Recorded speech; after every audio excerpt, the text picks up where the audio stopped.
Thank you for having me. You were one of Donald Trump's most consistent and vocal supporters. You called on people to vote for him. What happened? Yes. What happened was the war with Iran, which I don't believe serves the interests of the United States. I think it's destructive to the United States and to the world, but mostly to the United States.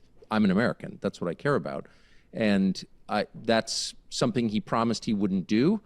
For 10 years, he argued against a war like this. And then for a variety of reasons, not all of which I understand, he embarked on it. And so I can't support that. My views did not change. His did. Do you generally believe Israel would try to harm you because of your opinion?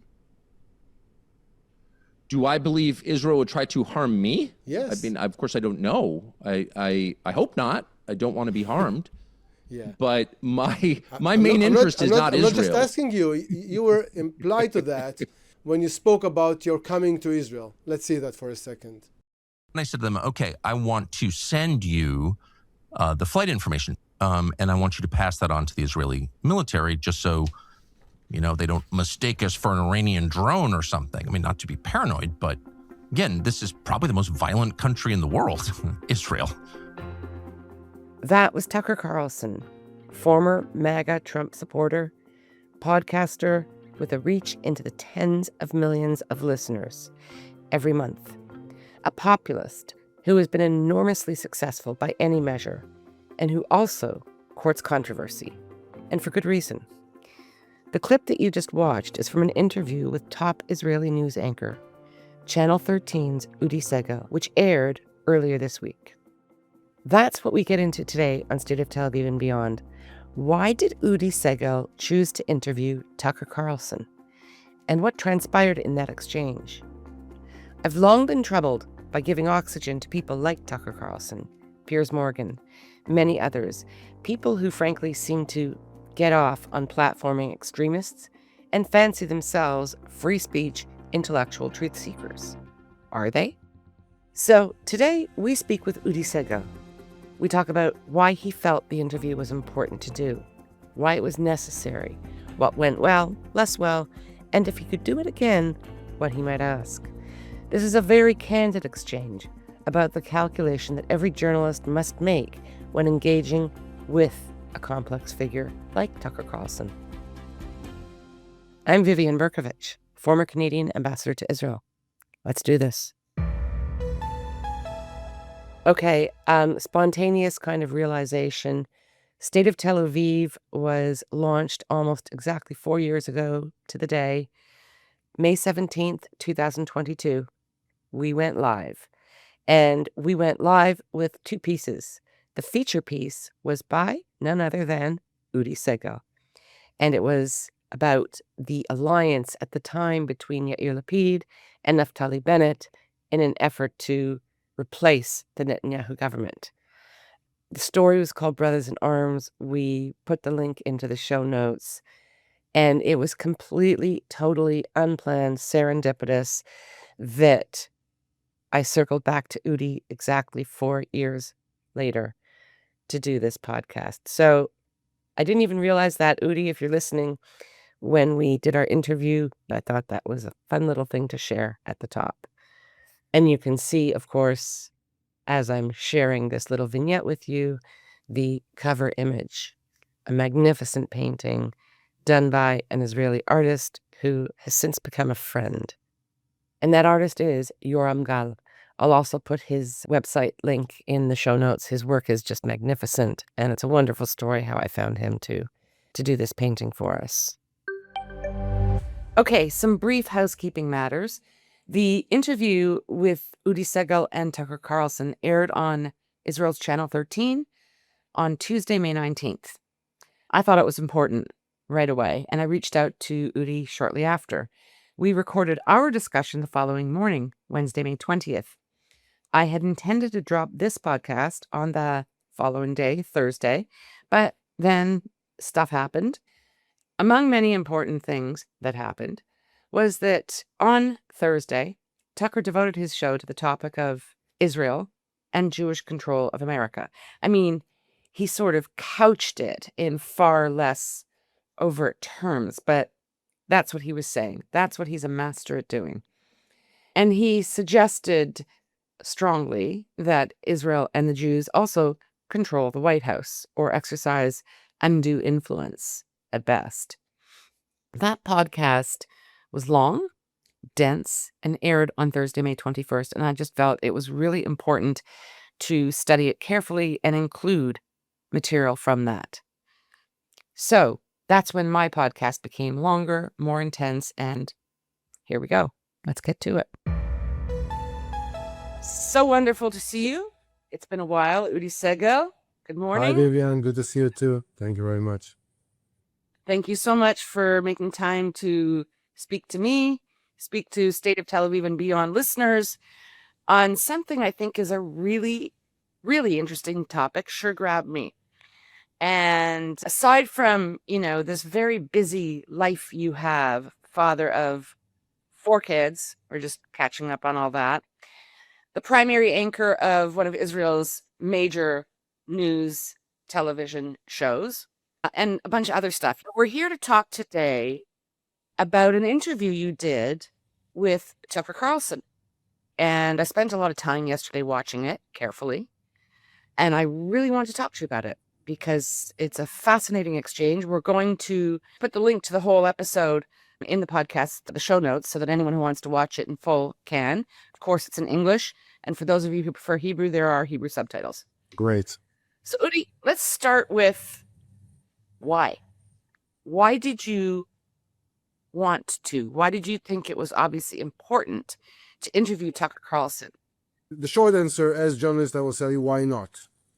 Okay? So, because most of the reservation were why are you giving him a stage? Why are you giving him a voice? Exactly. And I will address it. But the question why, I think, is fundamentally is in my stomach and in my heart as an Israeli, to look straight forward to the things that are troubling us and are dangerous to my country and to my state. And I think that Tucker Carlson is a voice that is very, very important for Israeli to hear, because he is maybe the first one to say bluntly that we are losing the support in the last stronghold of support that Israel has in the United States. Tucker Carlson is like the heart and soul of the MAGA movement, of the pro-Trump people, that I think it's important to hear. And everyone was saying, don't give him a stage. He has a stage.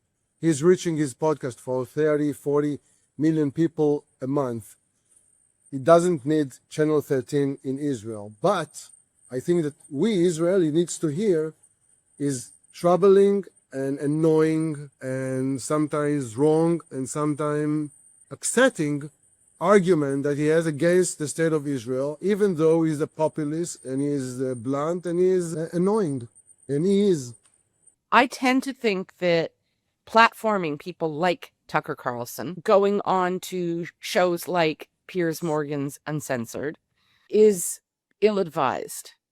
Because each time we give them a platform, we give them oxygen, but more than that, we legitimize them.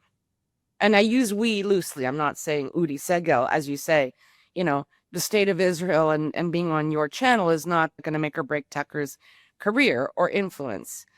But it is more important in some ways because you are saying, just by speaking with him, this man is important, he has influence, and we need to understand what he's all about. Fair? Yes. He's not alone with this attitude toward Israel. And the fact that he was catch lying and his credibility is low doesn't, I can use the same phrases on some political elect people. And this is not a reason not to interview them. And I think he has a voice that is influencing people inside the Republican Party. The point that Udi Segel makes here is important. Tucker Carlson is a man with a podcast, and he clearly has his fans. Whether he really exercises influence over mainstream MAGAs, and to what degree, is unclear. For every opinion extolling his sway, there will be another one dismissing such a possibility. Having said that, A quick online search suggests that Carlson's popularity among right-wing Americans and Republicans has, I don't want to say nosedived, but plummeted in recent months, and in part because of his attacks on President Trump. It is not necessarily that his detractors all approve of Trump, but what seems to be clear is that people do not like disloyalty, especially when it is loud and bellicose. And that is the only way in which Tucker Carlson seems to express himself. He has also exposed himself as being someone who holds views that are sometimes bizarre. Among them, his defense of Russia's attack on Ukraine as being eminently justified and purely defensive in nature. We'll get to that a little bit later. Here, for now, we bring you an exchange between Udi Segal and Tucker Carlson that goes to the heart of Carlson's views and which he repeats often, that Israel is a terror state, that Israel has committed genocide and ethnic cleansing, and that Israel, with its wealthy donors, like Miriam Adelson, who he mentions explicitly and constantly, that Israel basically controls America. Have a listen. You accuse Netanyahu of dragging Trump into an unnecessary war with Iran. So let's think about what it actually means. Do you really think that a foreign leader can pull the president of the United States into a war he didn't want? And what does it tell us about Trump? Is he really that weak? Well, I don't think that could happen. I saw it happen. I was there. And so that happened. So the question is why? And I just want to be clear, I don't primarily blame the Israeli prime minister, who I think is wrong. I think he's gravely hurt Israel. I think he's leading Israel toward destruction.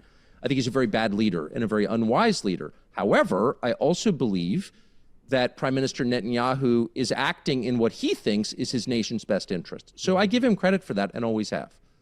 I don't blame him primarily. I blame Donald Trump for folding under the pressure from Benjamin Netanyahu and his many allies in the United States.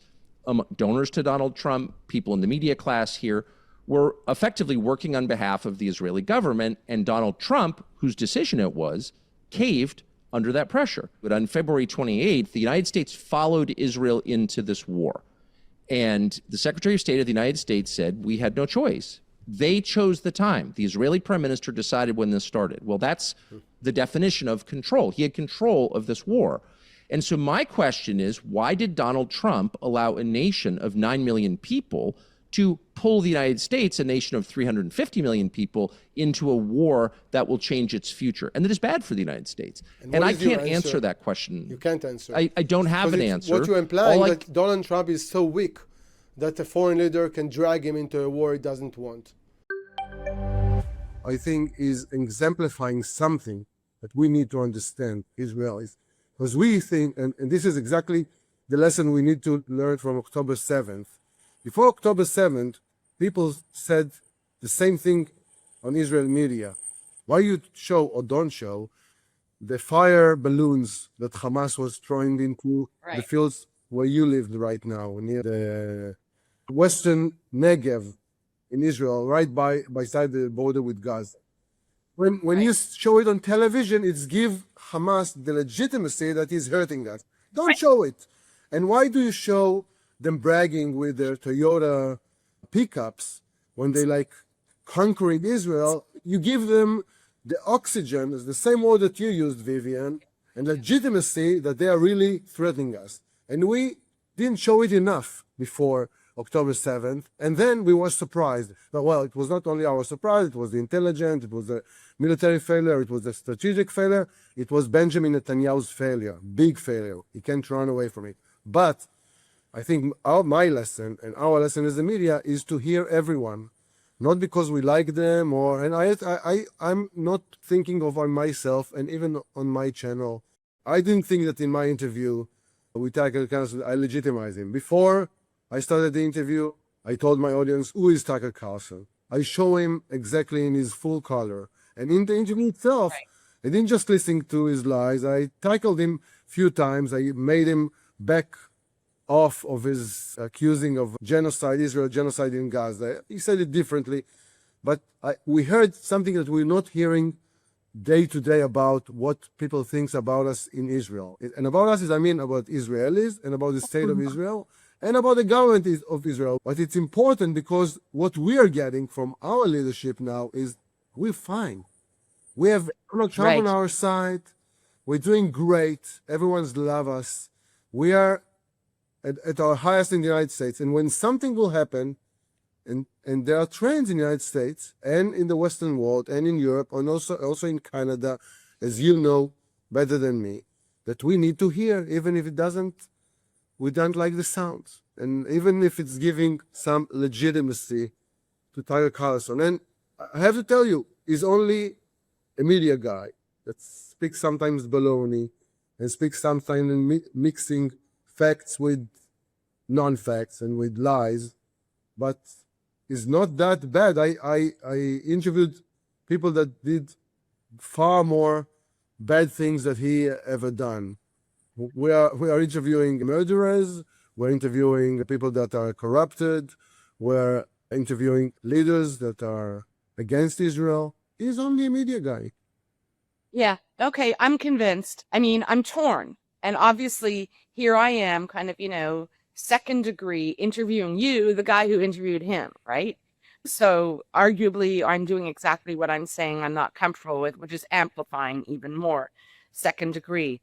But you point out really, really well, and thank you for that, the complexity of it. I agree with you. I think that we absolutely must know what's being said, what's going on. And as someone who has I've been in Israel now for over 12 years, and I come from Canada, from North America, I like to think I understand the kind of psychological culture and reality in both places reasonably well.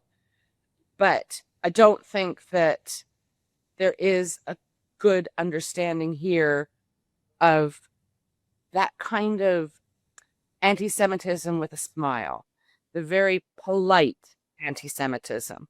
And Tucker's very smooth, he's built a career.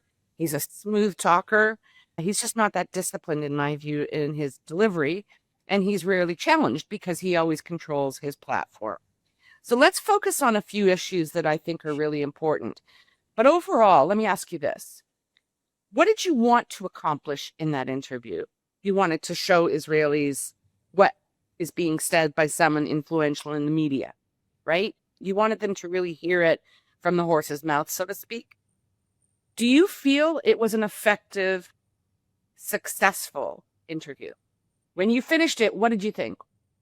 I thought that even what we're doing now is part of the success. The success is to talk about it. He's not saying, well, Tucker was right. Let's hooray.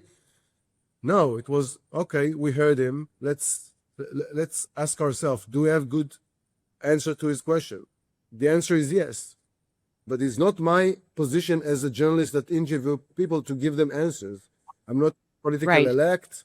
I'm not an official elect. I'm not the Prime Minister of Israel. I can suggest my own view, and I take them with a grain of salt, or even mine. Okay, I don't know everything.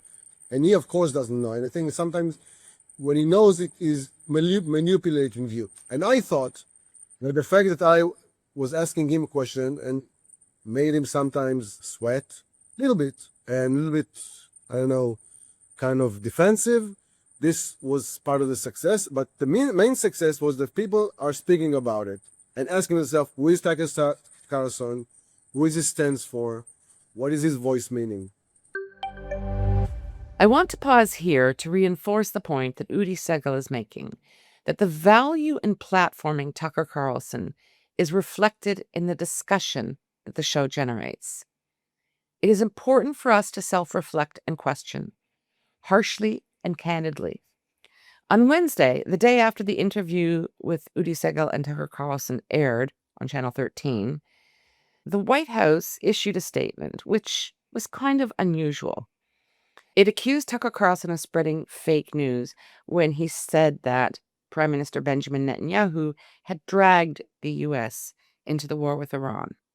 And then the note continued, and I quote, Long before he was elected, President Trump has been consistent in his belief that Iran can never be allowed to possess a nuclear weapon. Israel has always been a great ally to the United States, especially through Operation Midnight Hammer and Operation Epic Fury, that obliterated Iran's nuclear facilities and destroyed their defense industrial base. President Trump took bold, decisive action to protect the American people, something presidents have talked about for 47 years, but only this president has had the courage to address. Closed quote. It is extraordinary for a White House administration to make such a pointed comment with respect to a media event, if I can call it that. But not unprecedented for this president, but nevertheless, not an everyday occurrence. What so many of us are trying to figure out is whether Tucker carries any truck with a significant number of people, or if his credibility is cratered, or something in between. But we're not going to sort that out here today. I do, however, have to linger on the day after the Udi Segal-Tucker Carlson interview just a touch longer. There was a 7-time Republican congressional representative, Thomas Massie of Kentucky, who lost a vote on Wednesday night. Massie and Carlson take the position that he was beaten by a cabal of Jews. They don't use the word cabal, but that's what they're saying. The AIPAC lobby, the Republican Jewish Coalition, Miriam Adelson, and another billionaire who is Jewish, Paul Singer.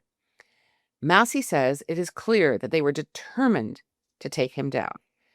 Tucker said they were determined to take him down to make the point that they, the Jews, control America. Israel controls America. They are corrupt. They are the definition of corruption because they carry on as if rules do not apply to them. And they are willing to do whatever it takes to bring down an American patriot and congressman who does not support Israel. Again, in his soliloquy, Tucker refers to Adelson, Singer, and Israel repeatedly. He's obsessed with Miriam Adelson. Throughout this interview and others, Carlson states that Adelson is Israeli, she's actually dual Israeli-American, and that she is loyal to a foreign country, Israel.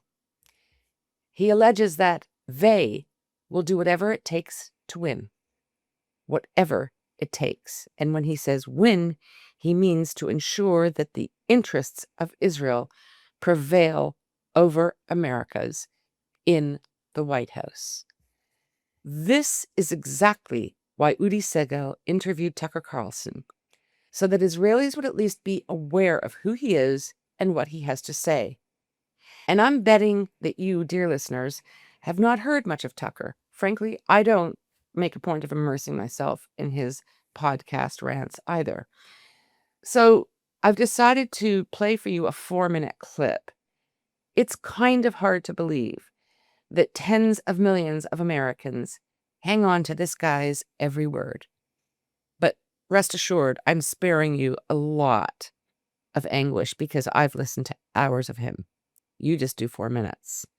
Ladies and gentlemen, I bring you Tucker Carlson. But maybe the most obvious example of what's going on happened last night. And it wasn't just the fact that Ed Galreen, or whatever the guy's name is, who even knows, who cares? As he won, somebody, and this was cruel, brought a video camera to his, quote, victory party. Now, remember, this is a guy who just beat a 7-term incumbent. And check the numbers on this. It's not that easy to beat an incumbent, a 7-term incumbent who is wildly popular, even by the standards of Republican states.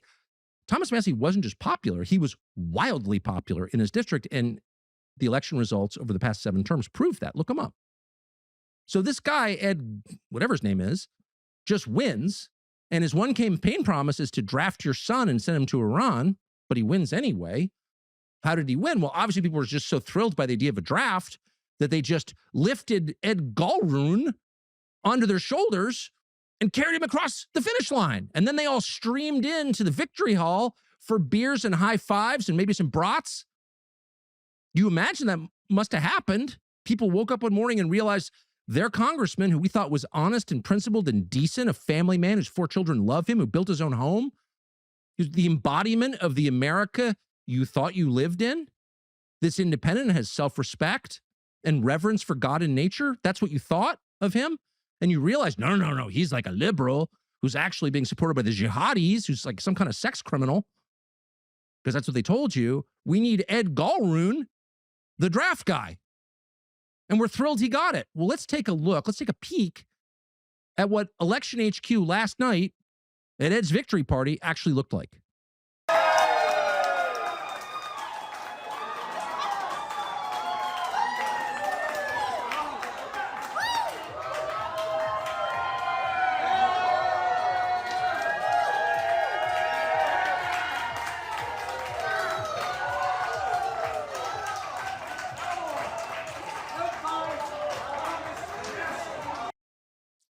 Covered a lot of victory parties in my life, a lot, more than 10, and some lost parties too. That's the weirdest thing I've ever seen. There's no one there. What percentage of the people in that room know Ed Galroon or are related to him? Are his neighbors, were paid to be there? We don't know the answer. There's nobody there. So how'd this guy win? Well, he won on mail-in ballots. And we'll sort of leave it to online sleuths to determine whether that's legitimate or not. Who knows? Because if you're willing to pour tens of millions of dollars into a Republican primary in the 4th District of Kentucky, you're probably willing to do whatever it takes. And maybe they did. We don't know that. Not alleging it. But we do know that's not what democracy looks like. Democracy is the process by which people express their will, by which they say, this is how we want our country to be run because it's our country. It doesn't belong to Miriam Adelson or Paul Singer or Israel or Big Pharma for that matter, or any other small group of rich people. It's not the plaything of billionaires. That doesn't belong to the oligarchs. It belongs to us. And here's what we want. And you can't ignore us because we're the owners here. And this is a shareholders meeting and we're voting. And when people win in a race like this, there's evidence of it. And that evidence takes very familiar forms.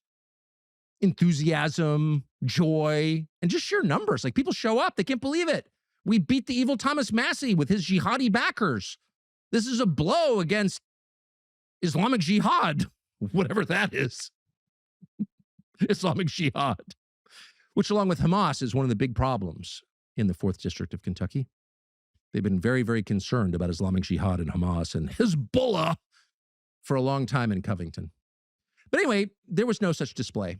And so it makes you wonder, this election itself, was it another part of the humiliation ritual? Was it a way of saying to the rest of us, people who sort of believed in democracy, it's all fake? We can get a guy whose last name we can't pronounce elected on a platform everybody in America hates because we can, because we're billionaires and you're not. And of course our priorities are not aligned with yours. In fact, we hate your priorities and we hate you. We're going to do this to you anyway. Even in Kentucky, we can do it. It's possible that's the message they were sending. Pretty certain, actually. Okay, now back to Udi Sego. And I'll tell you what is my main conclusion from the interview. And this is the most thing that is interfering in me and bother me. I think he has something that speaks to a lot of Americans, also Democrats and left-wingers that hate Israel from the wrong reason, and also the right-wingers that also hate us from the wrong reason from the other side. And this thing that he said also in the interview is why we should pay for it. And why do we have any interest in Israel? And the fact that Israel as a state became a liability rather than an asset to Americans, this is something that we need to tackle. We need to explain to ourselves. We need to convince Americans. He said, why do we pay for it? And I told him, maybe it's the other way rather than you describe it. Maybe the United States is using Israel as the front base inside the Middle East in order to Yes. their interest and to get their controlling the energy market in the world. And they're using Israeli soldiers and Israeli planes that are American and were paid by the United States and Israel in order to do what's best for America in the views of the people that are running America, which is not Tucker Carlson, but J.D. Vance and Donald Trump that he supported once and now he doesn't. So, I mean, let's stick with this point for a moment. The fact that Tucker Carlson saying, you know, Israel, like, I wish you well, but you're not my problem. I shouldn't have to pay for you. I shouldn't have to be involved in your wars. I should not be drawn into conflicts or anything that is really kind of focused on your national interest and has nothing to do with America's. I'm American. I love America. America first. That's his thing. It's a very deeply entrenched thing in American society and political culture. World War I, World War II. America held out until almost the very end in both wars. Why? For the same reasons Tucker Carlson's saying. We're isolated. We're Fortress America. We've got all these oceans. It's not our problem. And then in the post-war era, this kind of recognition, understanding of the fact that, well, actually it is your problem because you're a superpower. You wield tremendous influence. And if you don't deal with it over there, it's going to impact your allies. You are not isolated. You are part of a global system. And that sensibility seemed to kind of prevail on both sides of the house in America and in the general populace. And we are seeing this kind of retreat back to American isolationism, America first. And what you're pinpointing, in my view, is the issue that somehow all of this, the backlash, is just being completely focused on the Jews and Israel. So one of the questions I would have loved to have asked Tucker, and that I really wanted you to ask, and you didn't, is what about Qatar? He was over in Qatar a few months ago, flown over to interview the Prime Minister on stage of a very carefully curated audience, a Doha Forum audience of 5,000. They're journalists, it's former, diplomats, all kinds of people. But Tucker was the star of the show. He was center stage with the Prime Minister, and he just fawned over him, raving about what a beautiful, fantastic place Qatar is. I love it so much, I'm going to buy a house here. It's so beautiful. You are such peace-loving, wonderful people. In the meantime, he's addressing a room full of a real variety of people. The room in which Tucker took center stage in Doha was packed with all manner of important people from all over the world. Top American officials from the Biden regime, former Iranian Foreign Minister Javad Zarif, and others. On Sunday, December 6th, the world woke up to saturation media coverage of the Doha conference. It kicked off that morning. 5,000 people, high-profile people, had converged on Doha for 2 days from all over the world, many prominent journalists among them. One of the attendees is a former Obama and Biden diplomat who attempted to defend his attendance at this really quite controversial gathering by asserting that by being there, he could somehow foster dialogue with the heavily pro-Hamas crowd. Okay, whatever. Now, we'll show you a short clip from Tucker's appearance at the Doha conference. The link to his full appearance is in the show notes.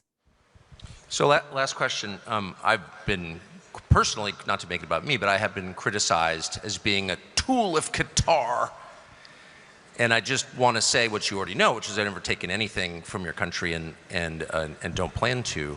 I am, however, tomorrow buying a place in Qatar, both because I am pay a high check in Doha, yeah, and I'm doing that because I like the city. I think it's beautiful, but also to make the statement that I'm an American and a free man, and I'll be wherever I want to be, which I think is important. But that does kind of leave us in a place where I have not taken any money from Qatar. I have instead given money to Qatar. And I wonder if you feel that that means I've bought you and you will now spew my propaganda. Well, thank you. Just ask me whatever you want me to do for you, I will do it. But look, Tucker, unfortunately, as I told you, that there are a lot of players putting a lot of efforts to sabotage the relationship between Qatar and the United States and to try to demonize anyone who will come to this country. Our efforts when we are lobbying or doing, our outreach in the United States, is to make sure that this relationship is safeguarded. And the relationship for us is mutually beneficial. We are not getting aid from United States. Instead, we are buying from United States. We are partnering with them. We are investing in the United States investing in Qatar. And this relationship has been always a two-way relationship. And we pay all these amounts for lobbying only to protect and to safeguard this relationship. If we were not being attacked and under a lot of disinformation campaign that's been unfortunately funded by other players who doesn't want to see a US-Qatar relationship flourish, we would spend this money for better things, to do with the relationship. Sheikh Mohammed, thank you so much for taking the time to do this. I appreciate it. Note the coded language, which is used throughout the interview and quite typical of the type of language that Tucker Carlson deploys and employs. You can watch the full 20 minutes. The link is in the show notes. But the Qatari Prime Minister refers to, quote, lots of players trying to demonize Qatar, close quote. Innocent, well-meaning Qatar, the same Qatar that has financed Muslim Brotherhood activities around the world, that props up the Houthis and Hamas and Hezbollah financially and diplomatically, that has given oodles of money to the top American universities. And we see that some of the academic transformations that have occurred on campuses over previous decades may actually be influenced by these donations. Qatar, we are to believe, is the embodiment of the highest principles of humanity and decency, and pure as the driven snow. Now, back to Udi Sego. Islamists and terrorists. We have the elite of the Iranian diplomatic corps there, so many others. And Tucker commanded that stage. That was a big moment for him. So, long kind of wind up, but why didn't you ask him about Qatar? He's sitting there slamming Israel, saying, America's supporting Israel, America's throwing its money at Israel, blah, blah, blah, blah, blah. Israel, Israel, Israel. What about Qatar? Largest United States military base in the Middle East is in Qatar.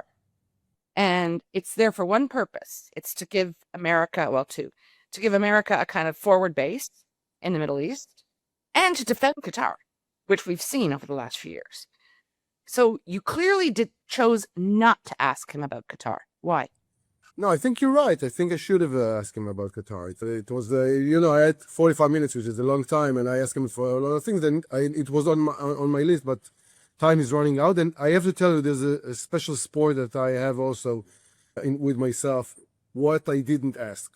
So this is there you go. This is the first 10. But maybe I will ask you, what would you have asked him about Qatar? Because every time you ask Tucker Carlson a question, you're right. going into 5 to 6 minutes that you need to debate about it. Because what you would have asked him?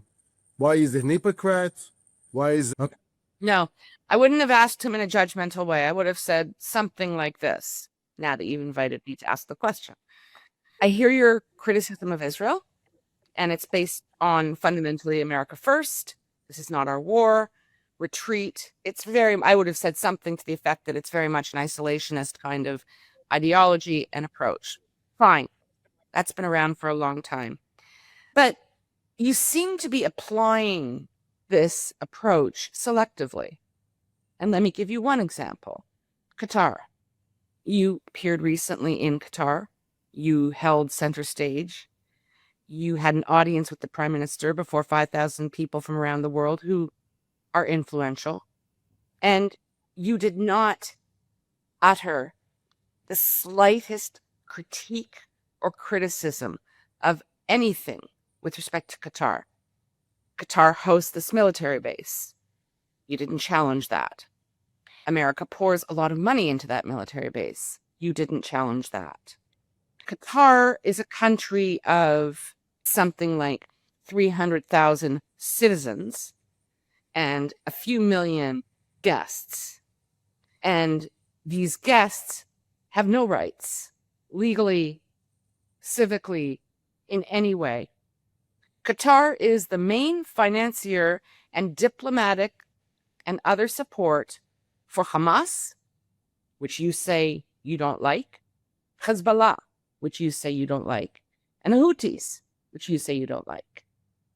But Qatar, in conjunction with Iran, is the head of the snake. On what basis do you give them such a free pass? Okay, so that was a long question, but I'll tell you why. Because you watched the full video of the 45 minutes, you probably watched that I tackled him about even a worse example than Qatar, which is Putin and Russia. Yes. Okay. I wanted to get to that. I did tackle him about his double standard. But it was, and this was because he can say, Qatar didn't assassinate anyone. Qatar haven't been in war.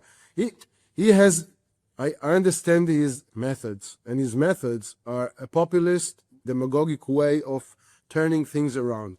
So even though I haven't always succeeded in tackling him on the point, I did that with is supportive of Vladimir Putin, and the fact that he's said nothing about the tens of thousands of victims in the Ukraine-Russia war. And he said, of course, some kind of balonies that he was afraid, Putin, that Ukraine will be part of NATO and it will be a nuclear on its border. Yeah. We know it's nonsense. Okay. So I'm glad you raised that, Udi, because I want to just pause now and I want to show that clip and just tell our listeners what they're about to see. This is when you took on Tucker very effectively, and you were kind of, going at what you said was his double standard.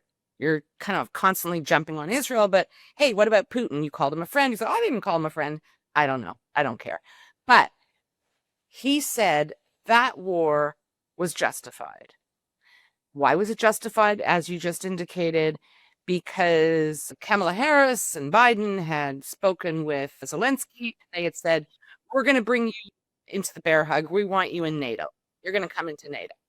And that freaked Putin out, right? And Putin realized, oh my gosh, there's going to be nuclear weapons on my border. Therefore, it was justified as a defensive war for Russia to invade Ukraine. Now, not only is that totally fallacious, because it would take a long time for nukes, it does not justify anything, and it also does not address the 2014 invasion by Russia of Crimea. So let's just pause now and show that clip. Great clip. So Ukraine as a nation is over. Yes, I've talked a lot about it. I'm very upset about it. But you have praised Putin. I'm always upset about it. You called Vladimir Putin your friend, and you think he's a great man, even though he invaded. I didn't call him my friend. He invaded what Ukraine are you talking about? with no reason. He didn't have any claim of self-defense. He just wanted to take the Ukrainian territories and killing thousands and hundreds of thousands of people. And do you treat him in your criticism as you treat Israel in your eyes, in your view?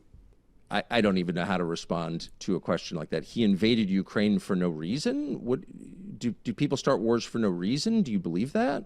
Do you think that he had a reason of self-defense to invade Ukraine? Well, of course I think that. Yes? Do you think that Ukraine was a threat to the Russia? Wanted Russia elimination? I mean, I've spent 4 years talking about this. I can summarize my view in 2 sentences. Maybe you won't agree with me, but my view has remained pretty consistent from the day that it started in the 4.5 years ago. And that is that the Biden administration sent the vice president, Kamala Harris, to the Munich Security Conference in February of 2022. And she said to President Zelensky at a news conference, we would like Ukraine to join NATO. That would mean nuclear weapons on Russia's western border with Ukraine. Mm-hmm. Now, you should know as an Israeli that that is a threat. that is an existential threat. If, for example, Iran were to place nuclear weapons in southern Lebanon, I think Israel would see that as the justification for a war in southern Lebanon.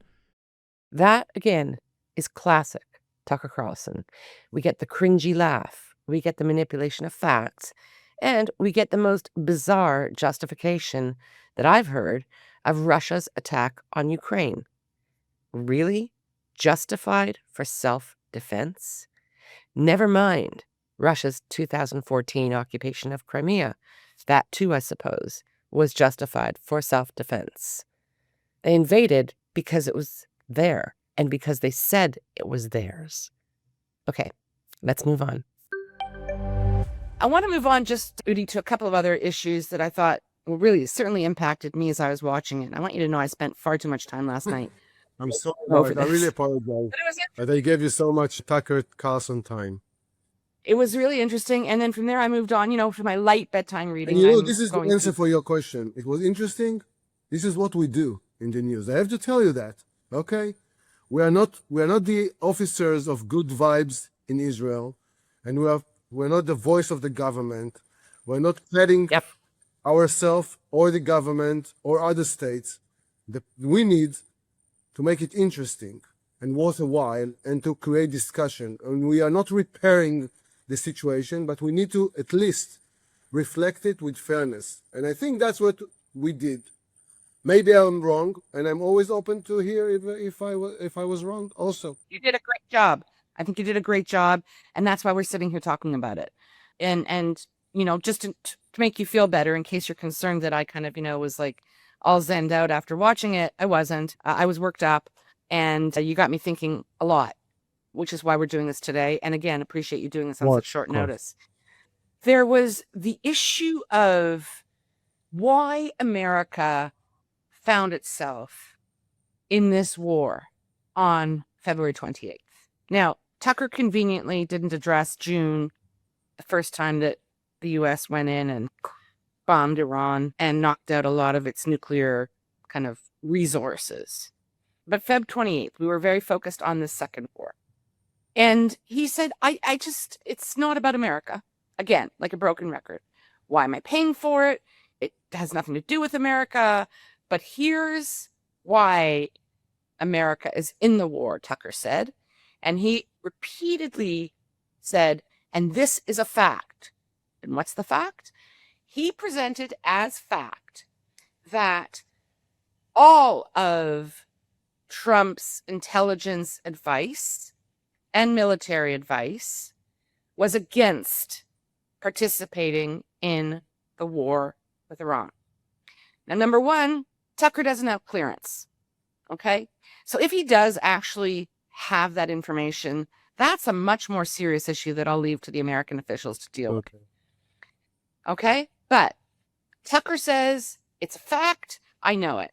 I'm going to go crazy here, and I'm going to suggest that Tucker is relying exclusively on an article that appeared in the New York Times, and it was by two very good reporters, New York Times reporters, Maggie Haberman and Jonathan Swan, in which they presented, based on their sources, what I would call a theory or a possibility. And what they presented was this, that Trump and his team were kind of undecided, that Prime Minister Netanyahu made a quick trip to Washington, D.C. shortly before the 28th.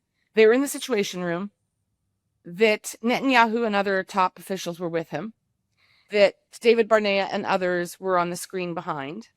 And there was a robust discussion for several hours about what to do, what, if any, threat Iran presented, not just to Israel, also to Europe and America. There was discussion about the realistic possibility or not of regime change. There was discussion about what they knew with respect to Iran's ballistic missile reach. We now know for a fact that they can reach into and hit Europe. We don't know whether or not they have the capability yet to hit America. But again, this goes to the, are we, America, part of the larger world? Is it in America's interest to contain and restrain Iran's military capabilities? And again, this is not just a matter of, some bilateral thing between Iran and Israel. This engages the interests and stability of the Gulf countries, which are aligned with America. This also engages restraint of China and Russia, which are both very powerful countries and are making very strong and aggressive economic moves throughout the world. This is, an arm wrestle on a much bigger scale. But Tucker reduces it to this. Nope. They sat there with Benjamin Netanyahu, and he basically lied, and he told them regime change was possible and that America was threatened militarily. And Trump and his advisors were all so weak, as you pointed out very effectively, that they just caved. Right. That's Tucker's theory. He presents it as fact. We don't know that, and we won't know that until the archives are open in 50 years, what really went down. That is a fact. But here's the other thing he did that you drew out so well, and this is one of the most sinister aspects of what's going on in the world today. He said, I don't know what influences Donald Trump. I don't know what caused him to veer off his promise. He said during the campaign when I backed him, no wars, no foreign wars. But you know what? That Miriam Adelson, she's Jewish, and she has a lot of money. And she gave hundreds of millions of dollars to President Trump. I'm just asking the question. Yes, this is his practice. I'm just asking questions. But you really nailed that. And here's another question in the list of, I wish you'd asked. There are other very large donors to Trump's campaign who aren't Jewish. Yes. And, I wish you'd had the names there. But he chose to say, I don't know what changed. But what I do know is Miriam Adelson gave hundreds of millions of dollars. And that's why I said to him that when we hear him, he's echoing the same pattern and narrative of the Elder of Zion and all these horrible anti-Semitic tales about the hidden power of the Jewish, that they control the world. So he said, no, I'm not an anti-Semite. And of course, some of my best friends are Jewish, which is like we know this drill. In recent days, I have watched too many hours of Tucker Carlson delivering what he refers to as soliloquies. I'd characterize them as moderately unhinged rants. Tucker Carlson is no Shakespeare, but he is skilled at stitching together selective facts and innuendo to create a narrative. And his narrative goes something like this. I am American. I love America. America's interests must always prevail. America first. It is not ever in America's interest to become involved in foreign wars because I said so. America under Trump is beholden to a small group of Jews. And still in Tucker character, by the way. Wait, I didn't mean that. America is beholden to people who happen to be Jews, who have piles of money, and who have effectively bought control of the White House and, therefore, America. These people, I have no problem with Jews. I'm not even going to try to do his horrible laugh. I have no problem with Jews, except when, like Miriam Adelson, they bud in line at church and act as if they own the place. He actually says that. She's Israeli, But anyway, I digress. I am an America First isolationist. I do not believe that America should become involved in any wars or military action unless it is in America's national interest to do so. And our involvement in Iran and the Middle East is most definitely not in our national interest and has come about due to the control and manipulation of President Trump by corrupt billionaires who happen to be Jews. To which country are they loyal? Do they prioritize the interests of Israel or America? Okay, now I'm stepping out of Tucker character and I'm back in Viv mode. Tucker's knowledge of Middle Eastern geopolitics is porous at best. Or possibly, I'm just asking questions, he has his own agenda and promotes it by a very selective culling of facts which support his preferred narrative. In his strident opposition to any and all things involving Israel, he seems to discount any possibility that in certain cases, like Iran, the interests of America and Israel may converge. Not totally, but if one was to draw a Venn diagram, there would be some overlap. I'm not American, but I'm going to go crazy here and suggest that the regime that rules the Islamic Republic of Iran and has done so for the last 47 years, that supports global terror organizations like Hamas, Hezbollah, the Houthis, and others, which brutally represses its own people, which finances and executes terror attacks throughout the world, which regularly stages demonstrations where crowds are worked up and stomp on American flags and shout, "Death to America." I'm going to suggest that there most definitely is an American national interest in addressing that hostile regime. Tucker says, why? They can't harm us. And I say, well, Tuck, they are harming you. Open your eyes. Global commerce is a system in which we are all linked. Exhibit A, the Strait of Hormuz. Iran treats it as its sovereign territory. It is not Iranian sovereign territory. It is an international waterway. Take, so many terror attacks around the world in past decades with hard evidence of Iranian financing and operational support. Do you really believe America is immune, Tucker? Do you really believe that America is only targeted by Iran and its proxies because of Israel? Rich Jews? When, I ask, does the conduct of Iran begin to impact America's national interest? Tell me, Tucker, when their ballistic missiles can reach your country physically? How about when Iran attacks and threatens American allies? Forget Israel, because you clearly have problems with Israel. But how about, their ongoing support of Hezbollah for decades, destabilizing Lebanon, their attacks on the UAE, Bahrain, Qatar? What about those allies? What about Cyprus? We know now, because Iran proved it and has told us, that their ballistic missiles can reach Europe. Any allies there? Any American national interest in ensuring that Europe is sort of, stable? Tucker Carlson is all over the place. And what we will demonstrate in this podcast, with Tucker speaking for himself, is that he has a rather frenetic and not terribly linear thought process. His ideas and conclusions seem to be motivated by something other than logic or facts. But then, as Tucker likes to say, hey, I'm just raising and asking questions. He is obsessed with Miriam Adelson, Paul Singer. Now and then, he mentions Henry Paulson, former chair of Goldman Sachs. He refers constantly to AIPAC, the pro-Israel lobby group, as well as the Republican Jewish coalition, as if they are the only political lobby and interest groups in America. Far from it. Tucker never mentions Qatar or any other country, and there are many, that outspend and outlobby AIPAC and the RJC.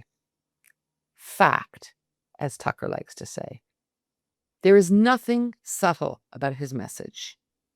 He feigns offense when people suggest that he may be anti-Semitic. Some of his best friends, after all, are Jews. Tucker's approach is very, very skilled and slick. It's more refined than what many propagandists spew, but no less sinister. He is obsessed with rich Jews and how they are profiting from, everything bad. And he is not at all subtle about suggesting that the Jews are fomenting this instability. In this short segment with another superstar of the Israel is effing us over camp, Megyn Kelly, Tucker throws in a gratuitous shot at hedge fund manager Bill Ackman. Yep, he's Jewish. Yep, he's a billionaire. And yes, he's a Trump supporter. And Carlson very clearly suggests that Ackman will, profit from the mayhem this whole Israel war thing has led to. On Inauguration Day, I got up really early and I went to church with Trump and Charlie Kirk. I sat with Charlie Kirk right behind Trump in church. And I had and I said my prayers, and I had a lot of thoughts about what this new world was going to look like. And all of them were wrong. So it's so important to remember that we're just not good at predicting the future. We imagine like this is going to happen in November in the midterms. Maybe not. Like, we don't really know. I do believe it's clear that volatility is coming for sure, and there's going to be a lot of change, and it doesn't mean everyone's going to get hurt. Some people will thrive in the middle of it. Bill Ackman will be just fine. He'll be richer than ever. We know that. But a lot of us will be fine too. But some people are going to get hurt. I just feel that really strongly, and I feel really sad about it. And I just hope that we can keep our heads one way or the other. And just remember that Trump turns 80 next month, and I hope he has a great birthday. I don't wish Trump ill. I never will wish Trump ill. I always have a gut level affection for Trump. That will never change. However, he will be gone relatively soon, and we'll still have this country. And after 10 years of thinking and talking about him all day, every day, I just wonder if we're prepared for what that's going to look like. Here's another one of Tucker Carlson's recent pearls of wisdom, when he alleges that Prime Minister Netanyahu holds Trump hostage. His term, not mine. That Netanyahu totally controls Trump. Ergo, that Israel and the Jews control America. This excerpt is from a lengthy two-part interview done with Carlson by the New York Times. You said he's a hostage just now. You told the BBC he's a slave to foreign interests. Correct. So I just want to ask you to be sort of explicit. I mean, Trump is being held hostage by whom? Or by who? Benjamin Or by Netanyahu and by his many advocates in the United States. And we know that not simply because Trump started the war on February 28th, but because he couldn't get out of it. He declares we're having a ceasefire. This was 4 weeks in. He says we're having a ceasefire and we're having these talks and they're going great and we're going to open the strait. And Iran says, yeah, one of our conditions is Israel's got to pull back from southern Lebanon. You can't use the Iran war as a pretext for stealing more land from a sovereign country. That's not your country. Like, no. And it's not just Iran who felt that way. I think the rest of the world's like, what are you doing? I thought we were, fighting the great existential threat, Iran, and now you're taking the opportunity to take Lebanon shore of the Litani River and bombing downtown Beirut. Like, what is this? Anyway, this was all very well known. And within hours of announcing this, Trump announcing this, Israel publicly, in a way that was designed to get the attention of everyone, including the Iranians, starts killing civilians in Lebanon. Now, what was the point of that? Not to secure the Israeli homeland. The point of that was to end any talk of a negotiated settlement, to keep this going until Iran was destroyed and chaotic, which is the Israeli goal. I'm not attacking Israel by saying that. Their goals are different from ours. They're a different country. Yeah, they would argue, of course, that what they are doing is neutralizing the threat that has been persistent in Lebanon through Hezbollah. Oh, okay. But, I mean, they invaded Lebanon in 1982. Okay, so that was 44 years ago. They've had a lot of experience in Lebanon, a lot. They've had a lot of time to fix Lebanon. They killed Nasrallah. They blew up Hezbollah with explosive pagers. Like, they've done a lot since October 7th in Lebanon. They chose that moment to derail the negotiations. And they've done this repeatedly. And so my perspective as an American is, look, we're the United States. We're a country of 350 million people. You are wholly dependent on us. You're a country of 9 million people with no natural resources. I'm not against you, but like, we're not co-equals here. But the point I'm making is Trump could not restrain Netanyahu. Netanyahu is the one person Trump could not say, hey, settle down, or we'll just defund you and your country will collapse in about 10 minutes, which is true. Israel can't defend itself without the United States, despite whatever propaganda you may have heard. So again, it's not an attack on Israel. It's an attack on American leadership for not constraining its partner in a way that helps the United States. Trump said, I want a negotiated settlement. Israel stopped the settlement. Trump refused to even criticize Netanyahu in public. Are you joking? That's slavery. That is total control of one man by another. And it's, that's between Trump and Bibi and God, as far as I'm concerned. But as an American, that's our president, our elected president, whose job is to protect our country and our interests and our economy. And he is looking out for Israel first. That's outrageous. And no amount of like, oh, you're an anti-Semite, which I'm not, and I'm never going to be, is going to stop me from noting that that's outrageous. It is outrageous. Or here, where Tucker tells Megyn Kelly that Prime Minister Netanyahu seems to have bewitched some of his American supporters, like U.S. Ambassador to Israel, Mike Huckabee. And what people like Levin, whom I'm not attacking, I feel sorry for because he's clearly living in hell, but what they're trying to do is a species of witchcraft. And it's really simple. You repeat something until it becomes true. You speak, you create truth by speaking. In the beginning was the word, right? There's a holy power, there's a supernatural power in words. Describing things is different from simply doing them. And if you can talk reality into being.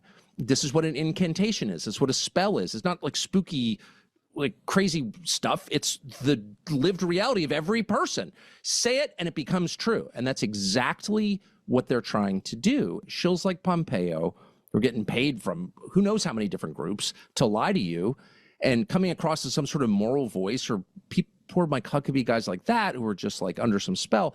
Let's just be honest about what this is. It's not about Iran's weapons. It's about Israel's ambitions. But there's something deeper. There's like almost a spell. I mean, Huckabee, for example. You really think Huckabee is being threatened? I know Huckabee well. I'm sure you do too. Yes. Nice man. Like, what is this? And I look at him and I see a man under a spell. I mean this, and I'll be mocked for it, but I mean it. There's no practical, conventional explanation for some of this behavior. I mean, I look at Ted Cruz and I'm like, I think I know what's going on. Lindsey Graham, I think I know what's going on.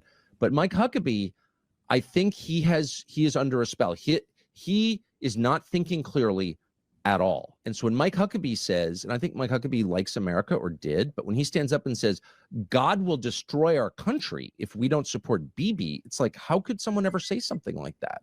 And I don't know the answer, but I think it's more metaphysical than political. I'm not cherry picking. The internet is full of this stuff. Among them, lots of discussions with Megyn Kelly and Tucker Carlson, bravely exposing the Jewish hold on America, how the Jews in Israel have effectively taken control of, well, kind of everything. This is what Udi Segel wants Israelis to know. And he's right. But I have to pinpoint you to another thing that I think is one of my conclusions from the conversation with Tucker Carlson. What catch me was the fact that Tucker Carlson is doing all this echoing anti-Semitism and targeting Israel and targeting Jews and targeting the fact that as if we are controlling the Trump administration, and he get away with it. It's not something he's shameful of, okay? And it wasn't that like 5 or 10 years ago. 5 or 10 years ago, if you misspoke about ethnic group like the Jews or others, you were paying price for it. And it's something that is okay. It's his own opinion. He can say it. He can ask questions about the Jewish influence, and it's not something that is considered poisoning anymore. And this is something we need to watch, learn, and to get ourselves to tackle that. Because it's not only hasbara, how we explain ourselves. This is a policy matter. And Tucker Carlson, in the long interview, he quoted me, Bezalel Smotrich, and Itamar Ben-Gvir as people that spoke loudly, openly about ethnic cleansing. They said it. So how can I explain someone like Tucker Carlson? You know, they are minister in the government and they're speaking this nonsense, but this is not exactly the policy. And the army is not doing ethnic cleansing because Bezalel Smotrich and Itamar Ben-Gvir in broken English said so. I can explain it to you because you live in Israel and you can understand what I'm saying, but it's not going to the throat of other peoples outside Israel. And we need to understand it. How much those bragging about assassination, about ethnic cleansing, about killing all Hamas, destructing all of Gaza, all these things. What effect it has with people like Tucker Carlson, who are part of our problems. I wouldn't say enemies, Right. but they're giving a voice to our enemies. And he's magnifying the voice of our enemies. And we need to hear that from him, to listen, to get annoyed, and to act. Absolutely, totally agree with you. I will add this, that you really pounded on the double standard in so many different contexts during the interview, and again, very effectively done. Having said that, you know, you also invoke here political correctness and sensitivity and all of this DEI that's been shoved down our throat now for, you know, almost 2 decades. But the one exception is Jews and Israel. And that's not on Tucker Carlson. That's a much bigger issue. He's part of it. He's jumping on the bandwagon, but it's okay to single out Jews as the greatest, most pernicious evil force in the world. And I'm not exaggerating. What Tucker Carlson says, alleges about Israel and about Jews, he would not dare say about Qatar, Iran, Russia, China, North Korea. I could go on. Equatorial Guinea, that's one of my favorites. He would not dare, nor, since we're separating the country from the people, would he do that with Catholics, Hindus, Buddhists, nor would he do that with Russians residing in America, Chinese people residing in America. So there's always this special license, this understanding that it's okay, they're just Jews, right? I mean, it's just Israel. So we can kind of say, and like, none of the rules, none of the sensitivities apply when it comes to Jews and Israel. And like you, and as you said in your interview, I'm not asking for a free pass. I'm just asking for a level playing field. We don't have time to get into everything. You took him on about his claims regarding genocide in Gaza, which are completely disingenuous. You took him on for fun. I hope you had fun about his behavior at the airport, Right. which was just appalling, bad manners. But in the end, Udi, I think that you did something really important. I thank you for it. You certainly got me going. You're right. And that means that you probably hit the nerve with quite a lot of people out there. Because I'm not an easy one to, you know, rile up. I know that. And the most important thing, it will be interesting. And I hope that also our conversation will interest your audience, Vivian. And thank you very much for having me. I know it will. Thank you so much for doing this. Have a good day. Thanks. So we'll close with this, which is kind of, you know, positive. Even Udi Segel and Tucker Carlson managed to wrap up on a positive note, agreeing on the desirability of living in a democracy. Watch this. And so I hope we have an option. I would like a democracy in the United States, like I'd like one in Israel. Israel's not a democracy. The United States apparently is not a democracy either. Our government keeps doing things that people don't want. So that's not democracy. It's the opposite of democracy. And I want democracy very, very much. I want democracy too. So here's at least one point that we totally agree. Mr. Carlson, thank you very much for this interview. Thank you very much for talking to me. Thank you for having me. Thank you very much. See ya. I think that's enough of Tucker Carlson for today. And before I go, I just want to share with you that this issue of who to platform, whether, how, I did a 3-part series on this in June, almost exactly a year ago, after a particularly nasty few weeks on Piers Morgan's show Uncensored, where his attacks on Israel and his bias against the country were so painfully evident. I've put the links to those episodes in the show notes, and they feature interviews with several guests who had been treated appallingly by Piers Morgan, as well as others who refused to appear on his show, and they explain why. Thanks as always for being here. And if there's anything in particular that you'd like State of Tel Aviv and beyond to cover, talk about, write about, send me a note. Vivian at stateoftelaviv.com. Until next time, stay safe. We love hearing from you. So please comment on our website, stateoftelaviv.com, or send us a note to vivian@stateoftelaviv.com. That's VIVIAN@stateoftelaviv.com. And if you go to our website, stateoftelaviv.com, you can find the subscribe button and take it from there. Hope that you do that. On behalf of the State of Tel Aviv core team, Jan Szabo, our creative, graphic, visual, and marketing man, Amir White, producer and editor extraordinaire, sound guy, who is also impressively patient with me and my boomer tech deficiencies, and our social media manager who pitches in on everything.